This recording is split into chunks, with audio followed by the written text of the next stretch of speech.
6개월 뒤에 평가받겠습니다. 다음 시간에는 기존에 10배 올랐던 종목들만 좀 더 심도 있게 접근을 해드릴까 합니다. 돈 벌 게 참 많아요. 월드 리버티 파이낸셜이라는 회사가 있거든요. 근데 이 회사가 처음에 만들어질 때는 이 트럼프가 약간 이게 지분을 갖고 있는지 아니면 이게 그냥 걸쳐 있는 건지 이름만 내거는 좀 모호했거든요. 근데 나중에 보니까 이제 지분을 갖고 있었어. 근데 바로 갖고 있는 건 아니고 이렇게 막 이렇게 돌아서 갖고 가서 어쨌든 알고 보니까 트럼프 회사였어요. 사실상 트럼프 회사다라고 얘기할 수 있는데 거기가 USD1이라는 스테이블 코인을 발행을 했어요. 이름이 재밌죠. USD1. USD1? USD가 달러잖아요. 네. 근데 원이야. 이건 뭘 상징하냐? 우리가 에어포스 원처럼. 맞아요. 야, 우리 뒤에 누구 있는지 알지? 우리 트럼프 있어? 그분 계시다. 믿고 살아. 네, 뭐 이런 거. 이거 그 아들들 중에 차남이 이쪽 크립토 사업에 조금 이렇게 적극적으로 관여하고 있는데 이 차남에서 USD1이라는 스테이블 코인을 발행을 했는데 아까 제가 테더는 돈을 엄청 많이 번다라고 했잖아요. 네. 그 CEO에 따르면 안에 자기들이 137억 달러를 벌었다라고 얘기를 했었는데 그러면 이번에 상장된 서클 같은 경우가 지난해 순이익이 얼마냐? 1억 5천만 달러밖에 안 돼요, 거기는. 너무 조금이죠. 1억 5천만 달러도 사실 어마어마한 돈인데? 그거 2천억 되는 거 아닙니까? 아니 근데 지금 테더는 137억 달러를 벌었다니까. 거기랑 비교하면. 네. 네네네. 그리고 USD 그 서클의 약간 그 시장 점유율이 한 25% 왔다 갔다 해요. 그러니까 이제 뭐 테더의 비중이 좀 높긴 한데 어쨌든 서클도 만만치 않거든요. 지금 현재 발행 기준으로 보자면 테더가 한 1,600억 달러 정도 발행을 했고요. 그리고 서클이 610억 달러 정도 발행을 했어요. 그런데 이 순익으로만 보자면 테더 순익을 생각하면 서클도 더 많이 벌어야 되거든요. 아까 1억 5천만 달러보다 훨씬 더 많이. 근데 왜 서클은 이렇게 돈을 못 버냐면 이 스테이블 코인의 중요한 점이 이거 원화 스테이블 코인과도 연결되는 건데 발행을 많이 하려면 사람들이 많이 써야 되겠죠. 그렇죠. 그러면 이걸 많이 쓰도록 독려를 해야 돼요. 예. 어떻게 독려를 할까?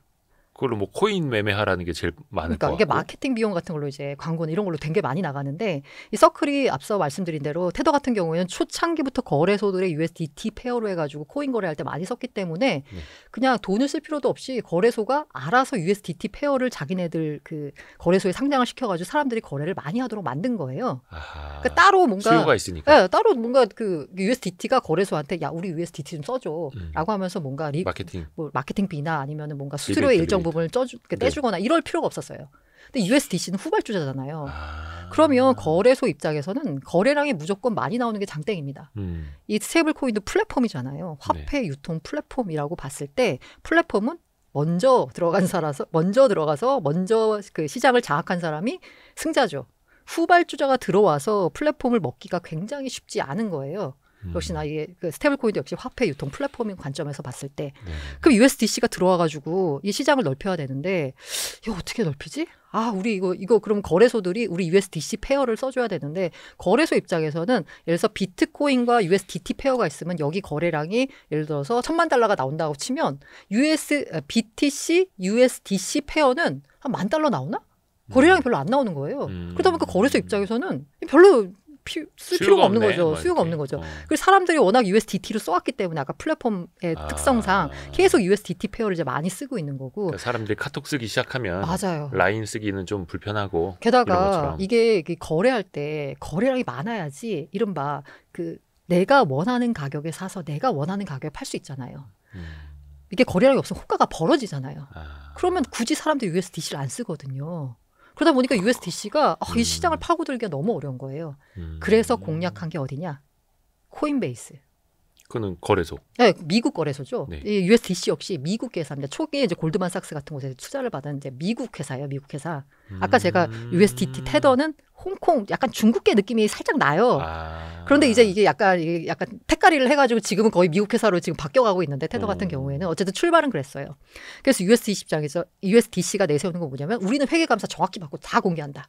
우리 투자사들 보지 골드만삭스 같은 월가에 있는 유명한 애들이야. 근데 그럼 뭐야 안 쓰는데. 그래서 USD 서클이 공략한 게 어디냐면 코인베이스랑 손을 잡았습니다. 코인베이스는 미국 1등이잖아요. 그러다 보니까 코인베이스한테 우리 USDC의 유통 수수료의 절반을 너희에게 줄게. 우와. 대신 우리 것 좀 유통 잘해줘. 라고 계약을 맺은 거예요. 그래서 코인베이스 수익의 상당 부분이 이 USDC 유통 수수료로 그러면 발생하고 서클을 있어요. 살 게 아니라 코인베이스를 사야 된다 그래서 아닙니까? 서클 너무 비싸니까 코인베이스 사라라고 했고 실제로 코인베이스 주가가 뒤늦게 약간 오르기도 했었어요. 갑자기. 늦었네. 내주 약간. 아이, 늦었어. 그래서 아니 그래서 서클이 상장하기 전에는 코인베이스가 이걸 서클 인수 한 해 만에 뭐 이런 소리까지 나왔어요. 왜냐면 둘 합치면 좀 시너지가 있으니까. 합병.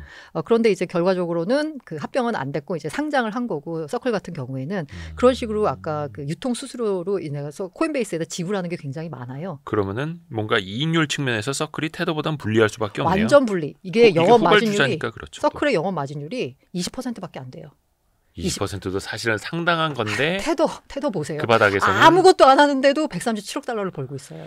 네. 그러니까 일단은 서클 그때 IPO 때도 그렇고 상장해서도 이제 우리나라에서도 엄청나게 난리가 났는데 서학개미들이 뭐 엄청나게 막 따라붙고 그런 배경이 또 있었다. 하지만 이익률 측면에서 보면 1등 사업자랑 벌어질 수밖에 없다라는 거. 서클 같은 경우는 지금 아까 말씀드린 대로 서클이 상장하기 전에 재무부가 아까 28년에 2조 달러까지 시장 커질 거야 이러면 그러면 시장에서 수혜를 볼 수 있는 게 뭐가 있지? 이게 스테이블 코인의 약간 문제랄까? 이 투자 관점에서 봤을 때 왜 알트코인 시장이 조용하냐면 스테이블 코인은 말 그대로 스테이블 하잖아요. 네. 가치가 변하지가 않아요. 그러니까 1USDT를 사도 1USDT지 그게 뭐 1.5가 되고 2가 되고 이럴 일은 없거든요. 네. 투자할 코인이 마땅치가 않아요. 그러면 이 사업을 하고 있는 곳에다가 투자해야 되잖아요. 이 스테이블 코인 사업을 하고 있는 곳이 뭐가 있지? 없어요. 그런데 갑자기 이 시점에 IPO 시점을 제가 잘 골랐어. 서클이 상장을 한 거죠. 그러니까 시장의 모든 스테이블 코인 관련해서 투자하고 싶은 유동성이 다 서클로 일제히 몰려들면서 거의 서클 주가가 급등을 한 거죠. IPO 할 때 가격보다 10배 가까이. 네. 그것도 며칠 만에. 며칠 만에. 네. USDT가 테더 거고 USDC가 서클 거고 USD1이 트럼프가 네네 맞아. 트럼프 이제 차남이 만든 회사에서 발행한 건데 이거 말씀드리려고 여기까지 왔는데 네네네. 제가 아까 유통이 중요하다는 말씀 드렸잖아요. 네. 누가 사줘야 된다라고 했잖아요. 예. 그 USD1을 발행을 했어. 그럼 이거 발행을 하려고 해. 그러면 누가 와서 이거 USD1 좀 발행을 해주세요. 라고 누군가 해야 되잖아요. 수요가 있어야 되잖아요. 그 수요를 누가 만들어줬냐? 바이낸스가 만들어줬습니다. 바이낸스요? 네, 이게 다 엮여 있는데 바이낸스가 글로벌 거래소잖아요. 예. 그런데 이제 창업자가 중국 장펑자오 네. 원래 캐나다 사람일 거예요. 그러니까 중국계 캐나다인. 네네네. 아무튼 그 장펑자오가 바이낸스가 약간 미국에서 그 미국인을 대상으로 영업 활동을 하려면 이른바 이제 뉴욕주의 비트 라이센스 등 여러 가지 허가를 받고 해야 되는 거거든요. 그 제가 개인적으로 이제 미국에 1년 지내다 왔었는데 제가 지금 바이낸스 여기 앱 열면은 접근이 가능하거든요. 네. 그런데 미국에서 그 바이낸스 앱을 열잖아요. 그러면 바이낸스 이 앱은 미국 영토에선 접근이 안 되는 거예요. 그래서 바이낸스 US를 이용하세요라고 하는 거예요. 앱이 이게 분리가 돼 있어요. 그러니까 미국 사람들은 바이낸스 US를 써야 되는 거예요. 네네네. 근데 바이낸스 US 자체가 별로 이렇게 그 거래량도 많지 않고 이러니까 이게 그 미국 법무부가 조사한 바에 따르면 이게 바이낸스가 바이낸스 US만 쓰도록 해야 되는데 미국인들 대상으로 해서 바이낸스를 이용할 수 있도록 뭔가 우회로를 열어주고 뭐 이랬다고 해가지고 특혜? 특혜가 아니라 약간 불법을 저질렀다라고 해서 벌금을 맞았어요. 그리고 장포자도 감옥 갔다 왔고요. 네. 그리고 약간 그 아까 말씀드린 테더와 마찬가지로 여기서 그 다음부터 지금까지의 과오는 우리가 다 묻어줄게 여기서. 착하게 살아라. 착하게 살아. 그리고 이제 앞으로 잘해라라고 해놓고 이제 장펑자원은 뭐 자금 세탁 방지법 위반이나 뭐 아무튼 뭐 그거 센데. 비영업 뭐 어쩌고 이렇게 해가지고 이제 감옥에 살다가 이제 나왔어요. 근데 어쨌든간에 지금 현재 사면을 그 바이낸스나 아니면 코인 거래소 여기에 관련된 직무에 5년인가 몇 년 동안 이제 하면 안 돼요. 금융범죄는. 되게 하고 싶죠. 얼마나 하고 싶겠어. 그래서 대통령의 사면을 바라는. 그래서 아까 제가 USD의 유통을 시켜준 게 제가 바이낸스라는 말씀을 드렸잖아요. 이게 되게 재밌는 게 바이낸스가 중동 어디지? USD1. 그러니까 바이낸스가 중동 사우디인가? 아무튼 아부다비인가 하고 어디서 투자를 받았어요. 거기 회사에서 투자를 받는데 그 투자를 어떻게 받았냐면 USD1으로 투자를 받았어요. 그럼 USD1을 발행을 해가지고 투자금을 바이낸스에 넣어야 되잖아요. 수요가 생기죠. 그래서 이 USD1은 생겨난 지 얼마 되지도 않아서 벌써 발행량이 10억 달러를 넘어선 거예요. 어디서 만들어졌냐? 아까 말씀드린 대로 거기 중동머니. 중동머니가 바이낸스에 투자할 때 USD1으로 투자를 시켜준 거죠. 약간 페트로달러 느낌으로. 그래서 그 다음에 나온 얘기 그러고 나서 그런 사건이 벌어지고 난 다음에 장펑자오가 사면을 요청했습니다. 그거를 미리 이렇게 이제 두 손에 이제 땀 나듯이 이렇게 비빈 건지 저희가 대통령님 그 집안에서 하시는 USD1을 좀 밀어드릴 테니. 그게 되게 재밌는 게 뭐냐면 월스트리트저널에서 이게 사면을 대가로 해서 이게 다 짬짬이 뭐 한 거다라면서 되게 그 바이낸스 쪽에 약간 비판하는 그런 기사가 나왔어요. 그러니까 장펑자오가 뭐라고 했냐면 월스트리트가 우리를 음해한다 라고 하면서 기왕 이렇게 된 마당에 그러면 나 당당하게 사면 요청하겠다. 와, 커밍아웃. 네, 재밌죠. 근데 미국은 진짜 자본주의 끝판왕이네. 심지어 대통령 일가도. 네. 이거를 트럼프가 혹시 뭐 코멘트한 적은 있어요? 없어요. 그냥 조용히 있어요? 그 차남은 여기저기 나가가지고 뭐 USD1을 우리 스테이블 본인이 코인 하는 사업이니까. 네, 뭐 얘기하고 근데 트럼프가 뭐 얘기하고 둘째 아들이 하는 거를 뭐라고 하진 않고. 전혀. 네. 야, 이 집안 재밌고 네네. 이거 뭐 USDC도 재밌고 이게 뭐 거의 삼국지 무슨 뭐 서로 공략하는 것처럼. 그래서 그 뉴욕타임즈가 조사를 해봤더니 트럼프가 벌어들인 그 지금까지 번 돈보다 그 이제 취임 전후 해가지고 코인 사업해서 번 돈이 더 많다라고 이제 얘기가 나오고 있잖아요. 아, 맞아. 근데 그거는 그 공직자 재산 공개 아직 포함이 안 돼 있다고. 야, 이게 듣다 보니까 스테이블 코인 삼국지네요. 삼국은 어디를 말하는 거예요? USDT, USDC, USD1. USD1을 그 두 개 껴주는 거는 참. 트럼프가 있으니까. 아니 그래도 약간 대통령 임기는 정해져 있는데 저 운명이 어떻게 될지 모르겠어요. 근데 어쨌든 간에 지금은 약간 이거 아까 제가 말씀드린 대로 이 스테이블 코인 같은 경우에는 수요가 중요하거든요. 실제로 쓰려는 사람들이 있어야지 시장이 커지는 거고 거기에 따른 시장이 커져야지 자기 회사 발행사는 수익을 얻을 수 있고. 코인 발행사들도 사실 그게 중요한 거잖아요. 코인을 발행하면 뭐야, 매매가 아니라 이걸 갖다가 뭐 게임 아이템을 사도록 하든지 뭐가 있어야 코인에 대한 수요가 생기는 건데. 근데 그 수요를 지금 USD1은 너무 땅짓고 헤엄치기로 만든 거죠. 나중에 그걸로 오일 사라고 할 수도 있겠네. 원유 대금을 USD1으로 치르라고. 달러랑 비슷하니까. 그럴 수도 있어요. 트럼프라면은. 야, 이거 재밌다. USD1. 그러니까 USDY도 있을 수 있는데. USDY 아마 그거 USDY 스트릿이라고 여기 있지 않습니까? 네. 지금 약간 제가 농담을 했는데 되게 진지하게 USDY라는 아마 그게 있을 거예요. 있어요? 티커가 어디서 발행한 거지? 아무튼. 아니 그러면 스테이블 코인은 맘먹으면 만들 수 있어요? 발행할 수 있어요? 그 스테이블 코인 그 관련된 법안인 지니어스 액트에 따르면 이게 뭐 자본금 네, 규제라든지 맞아요. 그 뭐 규정이 있겠죠? 있어요. 네, 그 규정을 지키면 누구나 할 수 있습니다. 다만 그 스테이블 코인 규정에 있어서 되게 중요한 지니어스 액트에서 두 가지 중요한 부분이 있는데요. 네. 뭐 굳이 말하자면 세 가지라고 보면 하나는 그 준비금 요건이요. 네. 1대1 이상으로 그리고 달러 예금 단기 국채 요거 그게 첫 번째고 두 번째가 핵심이 뭐냐면 이게 미국에 약간 큰 그림이 있는 건데 이자 지급 금지. 스테이블 코인을 들고 있다 해서 이자를 주면 안 돼요. 아, 스테이블 코인을 매수한 사람한테 이자를 주면 안 된다? 왜냐하면 그렇게 되면 예금 빼가지고 스테이블 코인 살 수 있잖아요. 그럼 예금이 되고. 그럼 미국 입장에서는 하등에 도움이 안 되는 거야. 국채 수요를 만들어줘야 되는데 그게 아니라 은행들이 이제 예금을 받아가지고 그걸 하는 신용 창출 효과도 있고 여러 가지가 있는데 은행 예금 빼가지고 스테이블 코인 발행하면 결국 왼 주머니에 있는 거 오른 주머니에 넣는 꼴밖에 안 되니까 새로 수요를 만들어내야 되잖아요. 야, 근데 하여튼 이자만 주지 않으면 된다. 이자 지급 금지. 대신에 스테이블 코인 발행사들은 그걸 가지고 이제 국채를 사서 거기서 운영 수익을 얻을 수 있죠. 그럼 이제 이런 질문을 할 거예요. 이자도 안 주는데 누가 스테이블 코인을 사? 이럴 경우에 아마 은행이나 뭐 이걸 발행하는 곳들은 그 이자는 아니지만 직접적인 이자는 아니지만 간접적인 느낌의 이자에 해당하는 그 무엇을 주겠죠. 이벤트. 뭔가를 주겠죠.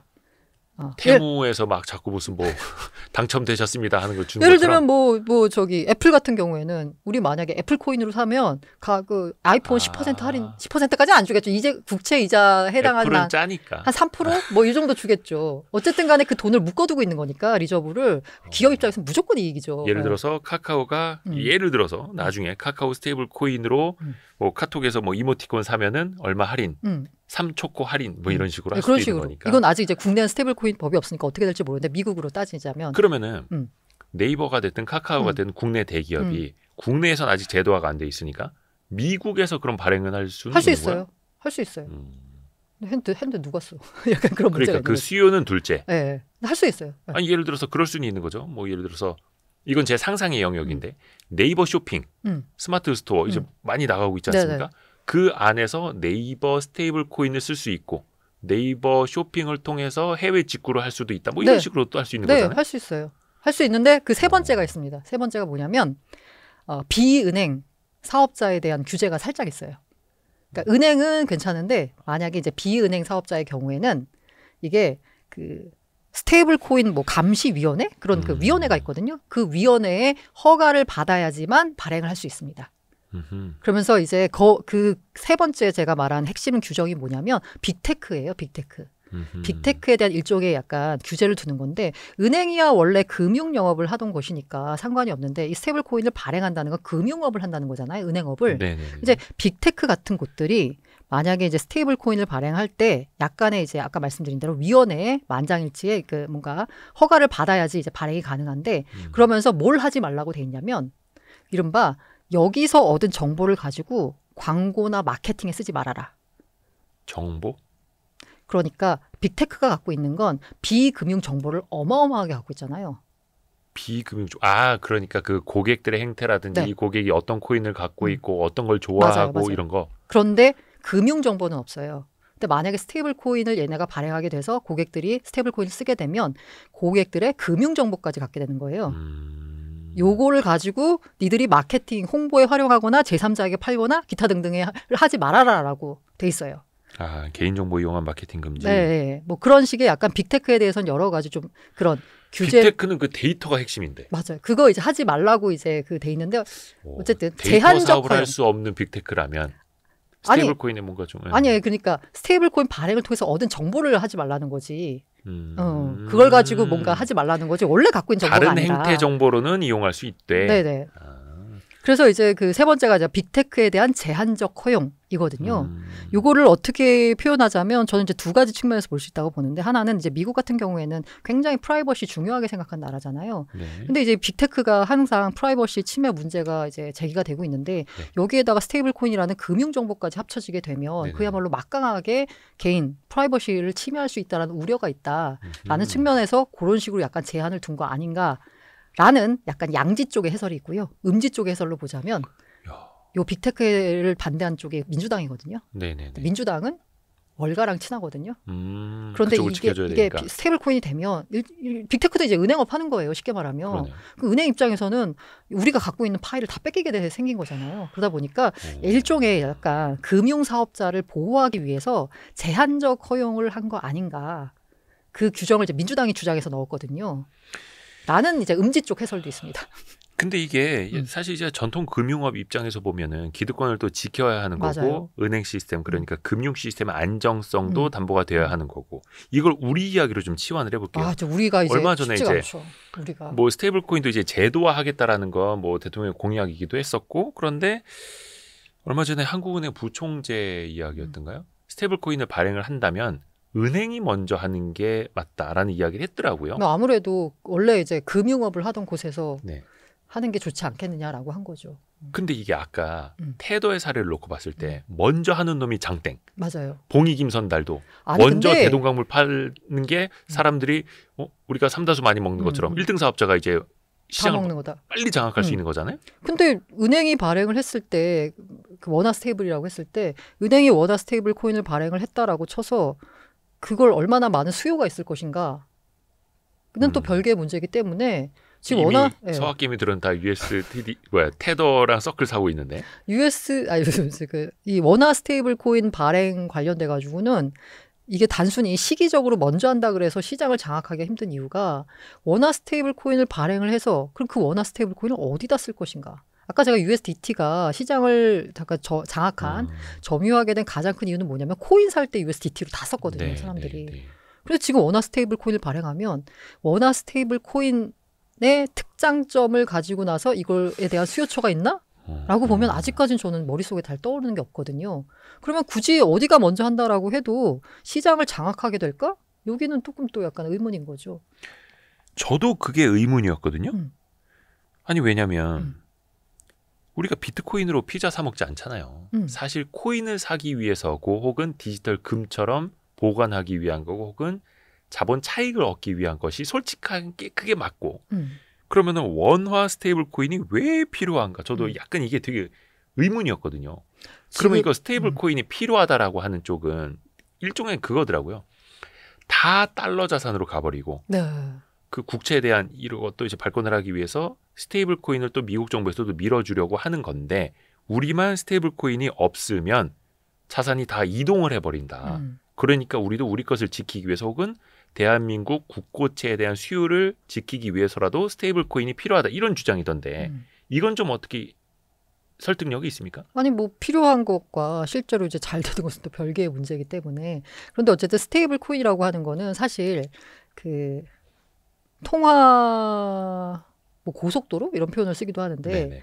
이 화폐라고 하는 게 어떻게 보자면 이제 플랫폼이잖아요. 화폐도. 네. 화폐가 플랫폼인데 기존에 있는 화폐는 이게 이름부터 벌써 법정 통화야. 그러니까 한 국가 테두리 안에서 돌아가는 거죠. 이 화폐라는 거 자체가 법으로 정해진. 네, 법으로 정해진 이 테두리 안에서 돌아가요.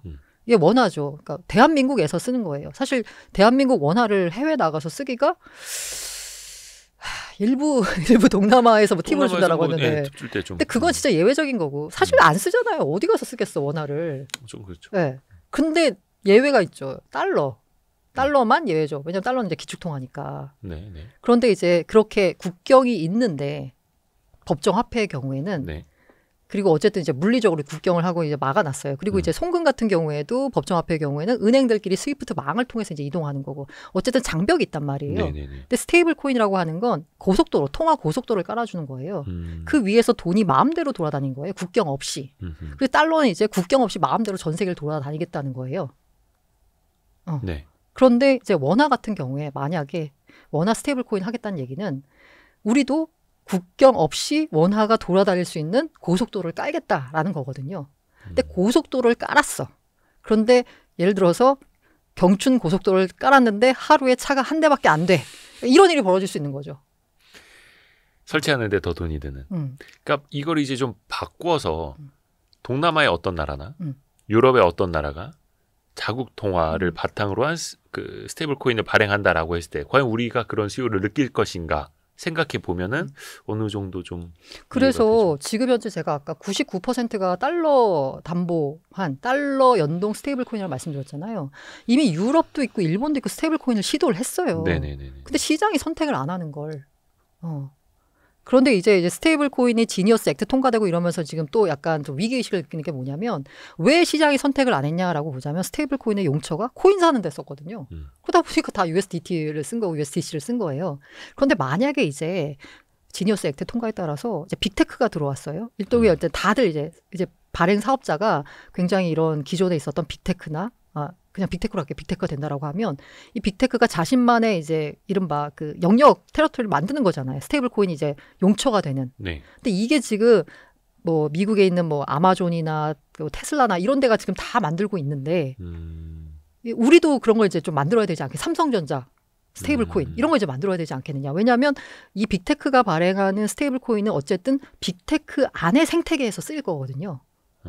그렇게 됐을 때 이제 우리나라 같은 경우에도 그러면 우리도 그런 생태계를 만들 수 있는 능력이 되는 회사로 제일 많이 거론되는 게 최근에 있는 게 이제 K-팝 관련된 회사들이에요. K-컬처. 아이돌 굿즈 살 때. 이런 데서 이제 이 생태계를 만들면 이걸 이제 원화 스테이블로 만들어야지 이른바 통화 고속도로가 깔려서 해외에서도 원화를 쓸 수 있는 수요를 이제 근데 그게 수요처가 생길 수 있다는 거죠. 법정 통화처럼 원화 하나가 아니라 예를 들어서 하이브도 스테이블 코인, JYP도 스테이블 코인, YG도 스테이블 코인 이렇게 할 수도 있고. 예, 원화 연동이잖아요. 근데 원화 가치 연동된 거잖아요. 그러니까 포인트는 그 원화를 담보로 한 스테이블 코인이 아니라 이 원화 자체를 먼저 봐야 된다. 그러면 어찌 됐든 간에 그 법정 화폐 어떤 걸 담보로 하느냐가 원화라는 게 우선은 중요한 거는 이해는 됩니다. 네네. 그러면은 이게 Y스트릿이 원화를 담보로 한 스테이블 코인을 발행할 수도 있는 거고. 하이브가 발행할 수도 있는 거고. 네네네. 그렇죠? 네, JYP가 발행할 수도 있는 거고. 맞아요. 네네. 그러면 이거는 되게 또 나중에 산발되는데 우선은 이거 여쭤보고 싶은 거예요. 스테이블 코인의 그 공급이 다변화가 되는 거죠. 원화를 담보로 한 스테이블 코인 예를 들어 10종류가 있어. 그러면 원화에 대한 수요는 있겠지만 이 스테이블 코인 하나에 대한 수요는 분산이 되면서 오히려 사람들이 더 수요를 못 느낄 수도 있는 거잖아요. 그렇지 않을까? 너무 앞서갔네. 제 질문이 못, 한 30년 앞서갔어요. 수요를 못 느낀다는 게 예를 들어서 대한민국이라고 하는 스테이블 코인을 가지고 하이브 굿즈도 살 수 있고 JYP 굿즈도 살 수 있어요. YG 굿즈도 살 수 있어. 이러면 좀 수요가 글로벌리하게 있을 텐데 BTS 거 사려면 무슨 스테이블 코인, 트와이스 거 사려면 어느 회사 거 스테이블 코인 이렇게 다 나뉘면 수요가 분산이 돼버린다는 거죠. 아니 뭐 그 각 수요처가 예. 키워야죠 자기들의 수요를. 그렇죠. 그건 이제 숙제가 되는 건데. 그러니까 예를 들면 이제 그냥 상상을 해보자면 예를 들면은 코인베이스에서 하이브 코인을 살 수 있는 거예요. 하이브 코인을 사서 그 하이브 코인을 가지고 BTS 굿즈를 결제하는 거죠. 근데 왜 저는 전혀 메리트가 안 느껴지지? 아니 그냥 달러로 살 수도 있는 거니까.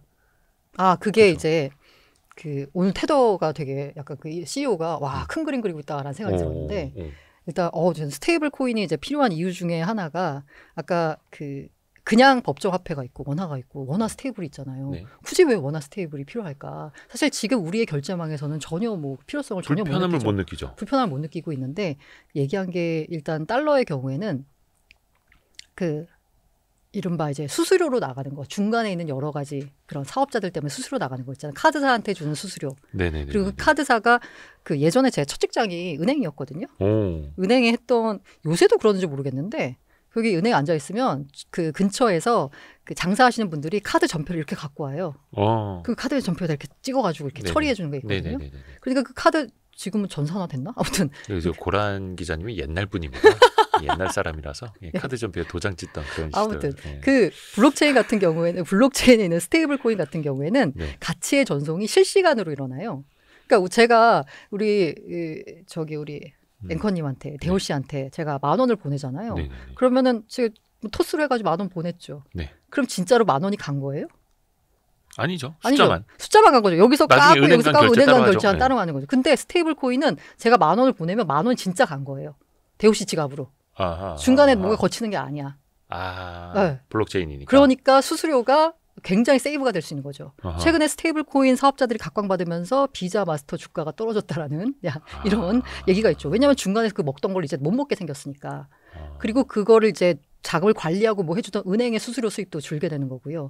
그럼 그렇게 되면 어쨌든 간에 이 전송 수수료 같은 경우는 굉장히 싸지는 거고 이게 이제 국내의 경우에는 수수료 자체가 이제 얼마 안 되니까 체감을 못 하는데 그렇죠. 해외 같은 경우를 이제 넘나들 때 국경을 넘나들 때 수수료가 엄청 비싸거든요. 네네. 이제 그게 다 거의 제로에 수렴하게 되는 거죠. 그래서 테더가 지금 테더 CEO가 꿈꾸고 있는 게 뭐냐면 전 세계인들에게 테더 지갑을 지금 설치하게끔 자기들이 이제 꿈을 그래서 테더 이제 뭐 지갑 사업자도 뭐 인수하고 이래가지고 하고 있다. 그러면 제가 쉽게 말해서 테더 지갑이 있으면 여기서 1USDT를 우리 대호 씨한테 바로 보내면 중간에 어떤 뭐 금융기관이나 모두 거치지 않고 바로 가치의 실시간 이전이 되는 거예요. 그러네. 이 테더 지갑을 전 세계에 있는 수많은 가게들에다 깔잖아요. 그러면 거기서 그냥 결제가 바로바로 이루어지는 거예요. 그게 전 세계적으로 비트코인 수요가 있는 게 그거잖아요. 자기네 화폐로 송금하기도 힘들고 그게 추적이 돼서 걸리는데 비트코인을 가지고 하면은 국제적인 송금이 용이하고 쉽고 해외로 이민을 가거나 뭐 할 때도 용이하다라고 해서 비트코인에 대한 수요가 있는 걸로 알고 있는데 그런 비슷한 역할을 스테이블 코인이 할 수도 있다라는 거네요.